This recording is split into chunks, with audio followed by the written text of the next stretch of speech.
आत्ताची सर्वात मोठी बातमी प्रबंधभूमी महाराष्ट्र न्यूजच्या हाती येत आहे। थेट जाऊया त्या ब्रेकिंग बातमीकडे।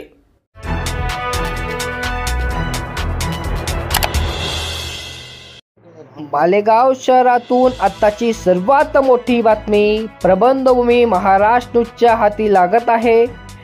मध्यरात्रीच्या सुमारास अज्ञात व्यक्तीकडून मालेगावचे एमआयएमचे माजी महापौर अब्दुल मलिक यांच्यावरती अंधाधुंद गोळीबार करण्यात आला आहे। गोळीबाराच्या घटनेने मालेगाव हादरले आहे। या घटनेत ते गंभीर जखमी झाले आहेत। त्यांना 3 गोळ्या लागल्या असून एक हातावर, एक पायावर आणि एक गोळी छातीला लागली असून या दरम्यान त्यांच्यावरती वैद्यकीय उपचार सुरू आहेत। या घटनेनंतर मालेगावमध्ये तणावपूर्ण वातावरण असून पोलीस बंदोबस्तात मोठी वाढ करण्यात आली आहे। मालेगांव के हालात लाइन ऑर्डर को लेकर के इंतहाई खतरनाक होते जा रहे हैं। माजी में भी बार बार फायरिंग होती रही, लेकिन फायरिंग करने वाले जो असल आरोपी हैं डिपार्टमेंट ने उनको अरेस्ट नहीं किया। पीछे इसराइल इस्सू के ऊपर हमला हुआ था, उस हमले के अंदर जो है 4 लोगों को जमा किया गया, जिसमें 2 असल आरोपी फायरिंग करने वाले थे, उनकी जगह जो है बोगस लोगों को डाला गया। ये डिपार्टमेंट की मिली भगत से हो रहा है। अगर पुलिस डिपार्टमेंट इस तरह की छूट न देती और इस तरह की जो सूरत हाल मालेगांव में बनती जा रही है कि हर 2-4 महीने के ऊपर फायरिंग होती है और फायरिंग करने वाला गिरफ्तार नहीं होता, लॉ एंड ऑर्डर के जिम्मेदारान क्या सो रहे हैं कि ये जंगल राज है। आज अगर हमारे एक से मेयर के ऊपर इस तरह का हमला होता है तो शहर के अंदर तो किसी की भी जान माल महफूज नहीं, ऐसी सूरत हाल है। आज इस वक्त अब्दुल मालिक मेयर के ऊपर जो हमला हुआ है, ये तो बहुत करीब से फायरिंग की गई और फायरिंग करने वाले इतने बेखौफ थे कि उन्होंने किसी तरह का कोई चेहरा वगैरह छुपाया नहीं, बल्कि डायरेक्ट आकर के 5-7 फीट के फासले से उन्होंने जो है फायरिंग की और 3 फायरिंग की। एक हाथ में लगी और एक पैर में लगी और एक जो है पसली में गोली लगी है। हालत अच्छी नहीं है। इन हालात के अंदर पुलिस डिपार्टमेंट यहाँ हॉस्पिटल में आकर के गर्दी किए हुए था। पुलिस डिपार्टमेंट की जिम्मेदारी ये थी कि वो बजाय हॉस्पिटल छोड़ करके आरोपियों को तलाश करना, उनको गिरफ्तार करने का काम करना चाहिए था। सारे जिम्मेदारान यही जमा थे और जो असल आरोपी है वो शहर के अंदर कहाँ है, शहर से निकल गए हैं। पुलिस डिपार्टमेंट उनको जाने का मौका दे रही है, ऐसा दिख करके आ रहा है। जो असल जिम्मेदारान है हॉस्पिटल में रह करके, क्या वो डॉक्टर हैं जो यहाँ आकर के वो काम कर रहे हैं? जो एक जिम्मेदार था, बाकी लोगों को अपने काम से लगना था और पूरे शहर की नाकाबंदी करके ऐसे लोगों को गिरफ्तार करने की कोशिश करनी चाहिए थी।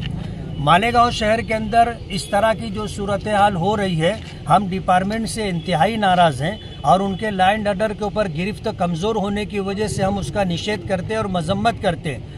इस तरह की सूरत हाल ऐसा हो गया जैसे मालेगांव में जंगल राज है, किसी की जान, किसी का माल, इज्जत व आबरू महफूज नहीं है। इस तरह की सूरत हाल बनती जा रही है और जो लोग गुनहगार हैं, बेखौफ है, उनको किसी तरह का डर और खौफ नहीं है। ये सूरत हाल है। आने वाले दिनों के अंदर हम होम मिनिस्ट्री में भी बात करेंगे, असेंबली होगी, उसमें भी इस तरह यह आवाज़ हम उठाएंगे कि मालेगांव के अंदर पुलिस डिपार्टमेंट की गिरफ्त बहुत कमज़ोर हो गई है और इस तरह गुनहगारों के हौसले बहुत ज़्यादा बढ़ गए, जिसकी वजह से इस तरह की सूरत हाल है। आगरा रोड के ऊपर अगर फायरिंग होती है तो शहर के जो अंदरूनी इलाके हैं और किनारे का जो एरिया है, वो वहाँ के रहने वाले तो अपने आप को इंतहाई गैर महफूज समझेंगे।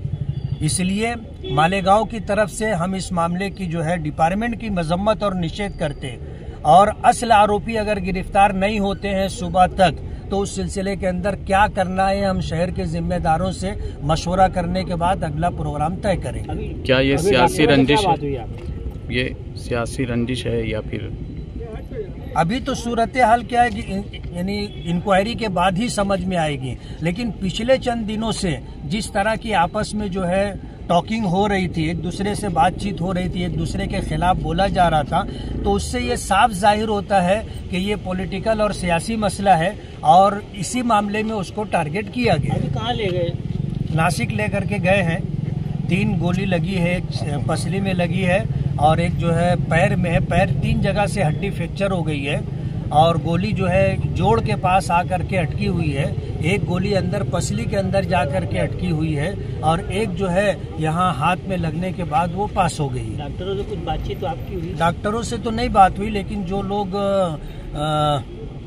सीटी स्कैन कर रहे थे उन्होंने पूरी सूरत हाल बताई है। मामला गंभीर है।